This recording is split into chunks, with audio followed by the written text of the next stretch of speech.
Bahkan perlu saya tambahkan ada yang menu kering yang diberikan kacang sukro. Itu kan gak masuk di akal sama sekali gitu loh. Kita turut prihatin terhadap soal kejadian-kejadian makan MBG.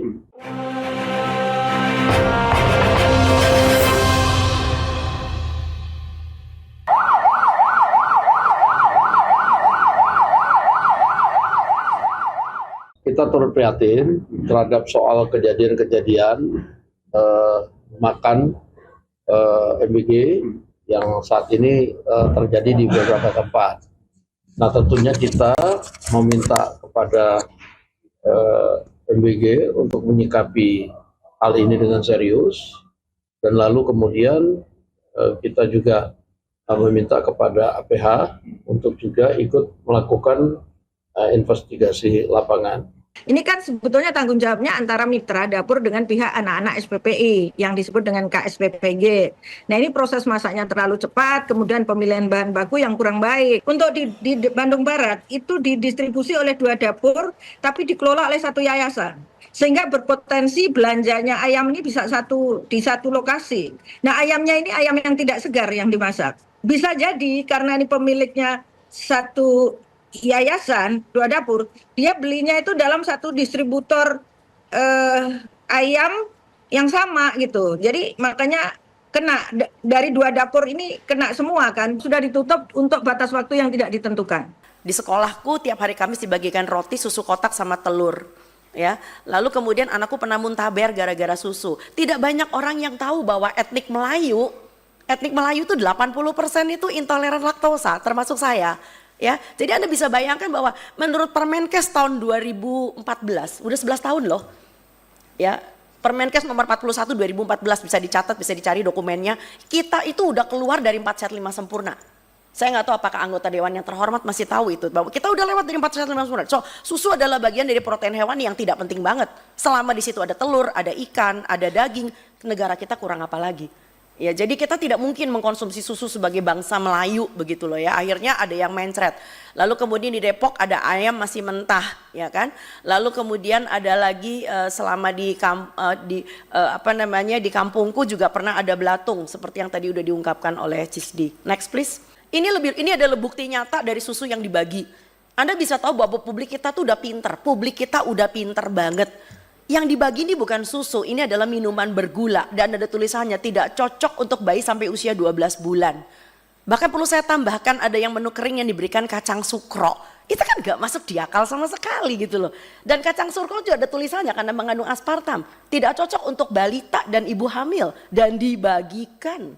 Anak sudah makan ayam goreng tapi diturunkan menjadi sufor dan bubur instan. Ya bayangin anaknya udah umur berapa itu, udah 1 tahun lebih ya. Tapi lalu kemudian dibagi-bagi MBG-nya dalam bentuk bubur instan. Ini kan penurunan dekadensi ya, suatu ketatanan pemberian makan bayi dan anak. Next please. Kalau dikatakan meningkatkan UMKM, apakah UMKM yang diberdayakan adalah yang seperti ini? Yang jualan makanan instan, yang jualan frozen food. Ya kita tuh belum pernah tahu data-datanya bahwa ternyata yang diuntungkan adalah nelayan, petani, ya peternak kita belum lihat gitu loh. Jadi yang diuntungkan adalah orang, mereka alhamdulillah banget. Dan sekarang mereka galak banget kalau dibilang MBG itu mau dihentikan. Karena mereka mengatakan kalian jahat MBG dihentikan. Itu namanya menghentikan kita punya mata pencaharian sekarang. Sekarang jadi seperti buah si malakama. Jadi di antara masyarakat sendiri sekarang sudah dibenturkan menjadi 2 kubu. Kubu yang mengatakan bahwa dia untung karena dagangannya laku padahal dagangannya nggak sehat. Di sisi yang lain ada masyarakat yang menginginkan tolong dong kalau beri MBG yang sehat dong buat kami. Nah ini yang menarik sekali. Sebetulnya sudah ada konektivitas antara Kementerian Kesehatan dengan BGN. Ya BGN itu sendiri sudah mengatakan dalam dokumennya bahwa telah ditetapkan oleh Kementerian Kesehatan konsep-konsep pemberian makanan bergizi. Ya, dan ini Kementerian Kesehatan sudah memberikan dokumen asupan masukan sejak Desember 2024. Next please. Nah tetapi yang menarik adalah BGN sendiri juga mengatakan bahwa edukasi diberikan oleh kedeputian tetapi sampai hari ini tidak. Next please. Biar cepat saja. Nah yang lebih menarik lagi adalah BGN sendiri menandatangani kerjasama dengan Danone. Kita tahu banget Danone itu adalah salah satu perusahaan susu formula. Dan akhirnya karena penandatanganan tersebut, ini juga tadi yang sudah dikeluarkan oleh CISDI, maka BGN sendiri melanggar undang-undang yang kita buat, peraturan pemerintah, ya, karena akhirnya mereka memberikan paket MBG yaitu formula, biskuit balita, ya, dan formula lanjutan, yang mana bangsa kita tidak butuh formula, bangsa kita butuh edukasi. Anak bisa menyusu dengan baik sampai dengan insya Allah 2 tahun. Anak kita mempunyai MPASI, makanan pendamping ASI, karena orang tuanya pinter. Next please. Dan pemerintah dalam hal ini Kementerian Kesehatan sudah punya poster segede gaban kayak begini. Bahwa ternyata bayi usia 6 sampai 8 bulan itu ASI masih 70%. Dan lihat ketika usia 2 tahun.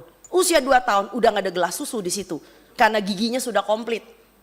Kedua, karena dia sudah makan, full makan. Jadi bukan karena hal-hal tertentu maka anak-anak ini lalu diberikan kemasan. Bahkan produsen susu formula sendiri sudah menulis di kerdusnya, ASI adalah yang terbaik. Kenapa nggak dibaca? Ya, jadi saya tidak mau BGN itu lalu membenturkan dengan konsep-konsep PMBA yang memang sudah ada. Dan kami para nakes juga termasuk teman-teman bidan dan teman-teman promkes, tenaga pelaksana gizi di lapangan dan para perawat, itu kita sudah mati-matian mengajar masyarakat selama 80 tahun kita merdeka.